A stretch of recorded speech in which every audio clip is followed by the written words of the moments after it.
Yeah, so anyway, third game, lost the game. He had 11 shots, I had 5. He pretty much just scored all his goals like one time. Yeah. And there was that one. Like, so, like I said, this happens quite a lot. This is another scenario where it's more of a cutscene than an actual gameplay. Once they get into that situation and they pass the ball, to me, I've got no control of what is happening. It just turns to a cutscene. So you're just watching the inevitable. You know, like if you're playing Mortal Kombat on Modern Warfare campaign mode, where they show you them little movies. That's what it feels like in games. Like I'm not doing nothing. It's just a movie, where regardless of what happens, he's gonna score. As you can look at that. Look where his foot is. Yeah. I mean, like, it's just a cutscene. It was going into the back of the net regardless of anything I did and tried. And this is why these glitches happen, because if I somehow wrestle and fight against the cutscene or the scenario or the program that they programmed the goal scoring situation in, if I somehow wrestle and put my hardest effort in there and manage to get in the way, the game glitches out and this is the result. Because the difference between Modern Warfare cutscenes, it's directly a movie, you get me? It's directly an animated cartoon series, so you can't control it. The difference is this, it has to look like the game, you get me? So you're still gonna be able to move to a certain degree, but you still can't stop what the game is trying to do. It's like GTA, where you have to pick two scenarios to get to a certain ending in the game. It's basically that's what they've done and how they've worked it out. Because if you see it, there's no reason for any of it to happen. Yeah? I'm in front of him.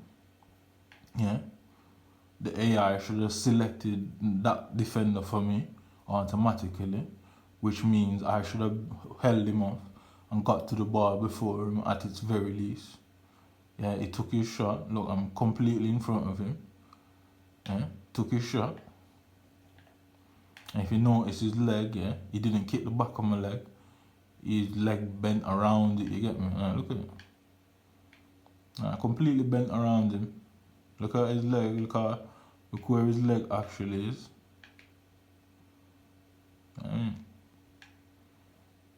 There's no way it should have even got a shot off. Look at his leg, like, you see what I'm saying? Completely bent around him. I'm telling you, it's a cutscene, it's not an actual gameplay, you get me? Look at his leg, yeah? Who in the world shoots like that? Look at his leg going to the ground, look at the angle that his leg is at. To avoid my player's leg. It's a cutscene, it's not an actual gameplay what they're showing. See, it's real, it's not made up. It's actually on Xbox. Yeah? Actually on Xbox, it's not made up, it's an actual game. So it curved around him, yeah, because the game implied that cutscene. And how it works is it limits my ability to intercept, move, but what his players and his version of the game is the one that's accessing that cutscene. You get me? It's an automatic goal. So if that makes sense, I think that makes sense.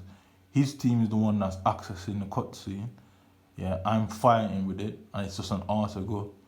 And when basically, if I get in a situation like Bashali did or Baskali did, yeah, it forces the game to glitch because it has to go in the goal. It's designed to go in the goal. And you can see his leg curved around him. That wasn't enough for them. Donnarumma's hands is clearly in the ball. That wasn't enough for them. And guess what? Yeah, he jumped over him. And look at the situation, yeah?